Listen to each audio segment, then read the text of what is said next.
1892 yılının Ağustos ayında Massachusetts'te korkunç bir cinayet işlendi.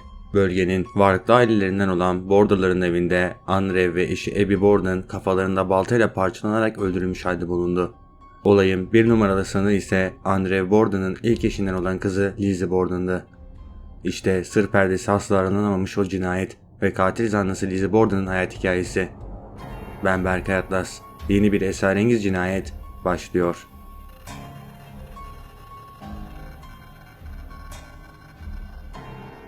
Annesini küçük yaşta kaybeden Lizzie, babası Andrew, üvey annesi Abby, ablası Emma ve evdeki tek hizmetçi olan Briggs Sulvia ile birlikte yaşıyordu.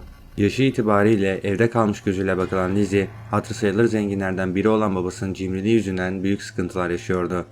Komşuları Lizzie'ye ve Emma'ya acıyor, kardeşlerine de kendilerinden daha kötü durumda olan ama çok daha konforlu bir hayat süren insanlara gıptayla bakıyorlardı.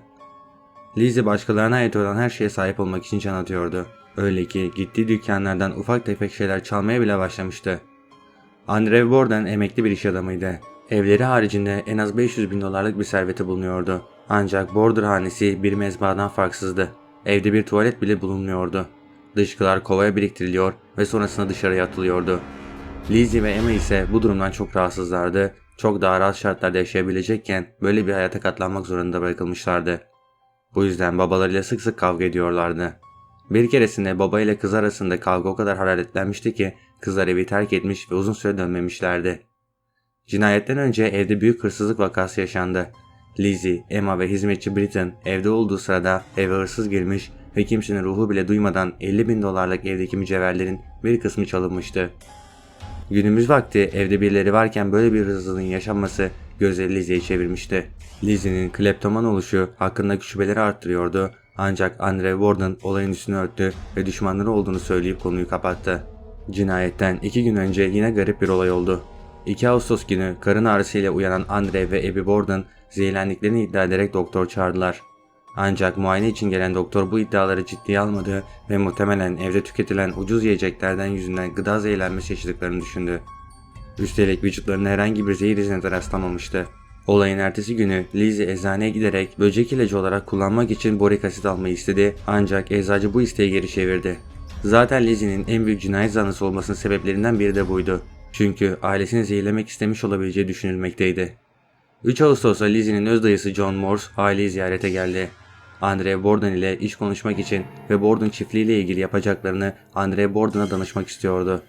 Aynı günün akşamında Lizzie komşusu ailesi görmeye gitti ve yerinin etrafında şüpheli kişilerin dolaştığını bahsetti. Lizzie birisinin babasına zarar vermesinden korkuyordu.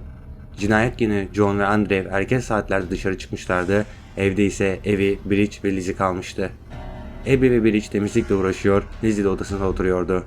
Abby, Bridge'e dışarıya çıkıp pencereyi silmesini söyleyip genç kadını dışarı yolladı. Bridge yaklaşık 1 saat boyunca dışarıda kaldı. Andrew Borden 11 sularında eve geri döndü. Kapıyı hizmetçi Bridge açtı. O esnada yukarıda bir kahkaha sesi işitir gibi oldu.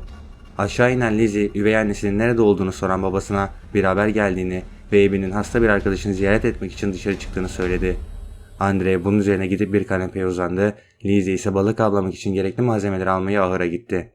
Geri döndüğünde tüyler ürperten bir görüntüyle karşılaştı. Babası kafası parçalanmış bir halde kanepede yatıyordu. Lizzie çığlık çığlığa odasında dinlemekte olan Bridge'e seslendi. Komşulara haber verip polis çağırdılar. Yaşanan bu kaosun ardından Abby'nin cansız bedeni de odada yüzük oyun halde bulundu. Cinayetlerin işlenmesi arasında yaklaşık 2 saat vardı. Cinayet silahı ise baltaydı. Evin bodrum katında sapı kırık bir balta bulundu ancak onun da cinayet silahı olduğu kesin değildi.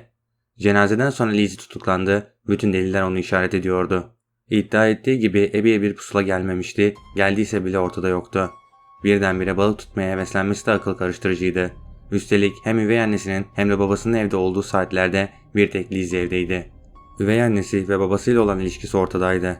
Lizzie ise cinayetlerle alakasının olmadığını söylüyordu.